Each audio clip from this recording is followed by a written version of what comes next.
नमस्कार, भूमिकी रसोई या चॅनलवर तुम्हा सर्वांचं मनापासून पुन्हा एकदा स्वागत आहे। तर आज आपण मस्त कुरकुरीत भज्यांचा बेत करणार आहोत। व्हिडिओ स्किप न करता शेवटपर्यंत नक्की बघा। आवडल्यास लाईक करा, जास्तीत जास्त शेअर करा आणि चॅनलवर नवीन असाल तर सबस्क्राईब करायला विसरू नका। चला तर मग भजी करूया। तर सर्वात आधी इथं मी जवळपास 7 ते 8 कांदे कापून घेतले। आपल्याला अशा प्रकारे हाताने छान कांदे मोकळे करून घ्यायचे आहे।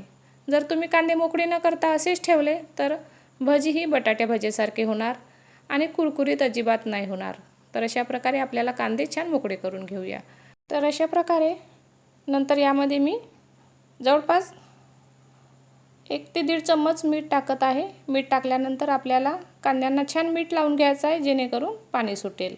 नंतर यामध्ये अर्धा चम्मच ओवा, अर्धा चम्मच जिरं, अगदी थोडीशी हळद आणि आवडीनुसार तिखट। तर अशा प्रकारे यामध्ये मी पुन्हा मीठ घालत आहे।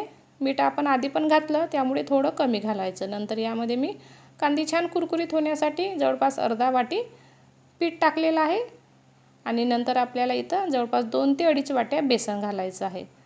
तर नंतर यामध्ये आपल्याला छान बारीक चिरलेली पालक घालायची आहे। पालक ही ऑप्शनल आहे, तुम्हाला जर पालक घालायची नसेल तर तुम्ही स्किप करू शकता। नंतर यामध्ये मी कोथिंबीर घातली आहे। तर अशा प्रकारे सर्व मिश्रण छान एकजीव करून घेऊया। तर अशा प्रकारे इथं मी सर्व मिश्रण छान एकजीव करून घेत आहे। यामध्ये आपल्याला गरज असेल तरच आपण पाणी वापर करू। अगदी मी थोडा पाण्याचा सटका मारलेला आहे कारण आपण सुरुवातीलाच कांद्याला छान मीठ लावलं होतं त्यामुळे बेसनाला आणि कांद्याला छान पाणी सुटलेलं होतं आणि आपल्याला त्याच पाण्यामध्ये पूर्णपणे बेसन छान असं सरसरीत भिजवून घ्यायचं आहे। तर इथं तुम्ही बघू शकता अगदी मी थोडा पाण्याचा वापर करून बेसन हा छान अशा प्रकारे सरसरीत भिजवून घेतला आहे।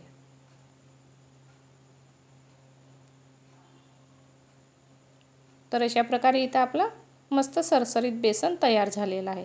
तर मग इथं मी जवळपास आवडीनुसार 2 ते 3 मिरच्या मिक्सरला अगदी क्रश करून घेतल्या। नंतर आपल्याला गॅसवर तेल गरम करून ठेवायचं आहे। अगदी मस्त मोठ्या गॅसवर आपल्याला भजी कडकडीत तेलामध्ये सोडायची आहे जेणेकरून भजी अशी छान वर येणार आणि कुरकुरीत होणार। तर अशा प्रकारे एकदाची भजी का सेट झाली नंतर आपल्याला गॅस मीडियम करायचा आहे। जर तुम्हाला वाटत असेल की तेल खूपच थंड होत आहे तर तुम्ही गॅस थोडा वाढवू शकता। तर अशा प्रकारे इथं मस्त अशी आपली कुरकुरीत भजी तळून घेतली। तुम्ही बघू शकता भजी अगदी मस्त काटेदार झाली आहे। अगदी जसे खेकडा भजी राहतात त्या प्रकारे आपली भजी इथं तयार झाली आहे। तर इथं तुम्ही बघू शकता मस्त असे कुरकुरीत भजी तयार आहे। तर आपण अशा प्रकारे छान सर्व भजी तळून घेऊया।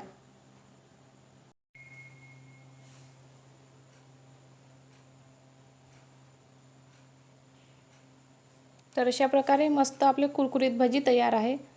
नेहमी तुम्हाला लक्षात ठेवायचं आहे भजी जेव्हा आपण सोडतो तेलामध्ये तेव्हा आपल्याला गॅस मोठं ठेवायचं आहे जेणेकरून भजी सोडल्याबरोबर हे वर येणार आणि छान कुरकुरीत होणार। जर तुम्ही गॅस कमी ठेवला, तेल थंड ठेवलं तर भजी ही अजिबात कुरकुरीत होणार नाही आणि जर खूप मोठा ठेवला तर भजी ही वरून कुरकुरीत होणार पण आतमधून बेसन हा कच्चा राहणार। त्यामुळे सुरुवातीला आपल्याला गॅस मोठा ठेवायचा आहे। एकदा भजी सेट झाली की गॅस आपल्याला कमी करायचा आहे।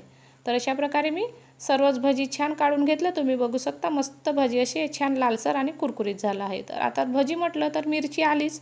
तर अशा प्रकारे मी मिरचीला काप दिलं आणि 5 ते 6 मिरच्या तेलामध्ये तळून घेतल्या। अगदी गरम गरम मिरच्या असतानाच त्यावर मीठ सोडायचं आणि मस्त भज्यांसोबत मिरची एन्जॉय करायची। तर अशा प्रकारे मस्त कुरकुरीत अशी भजी तयार आहे, खायला मस्तच वाटतात।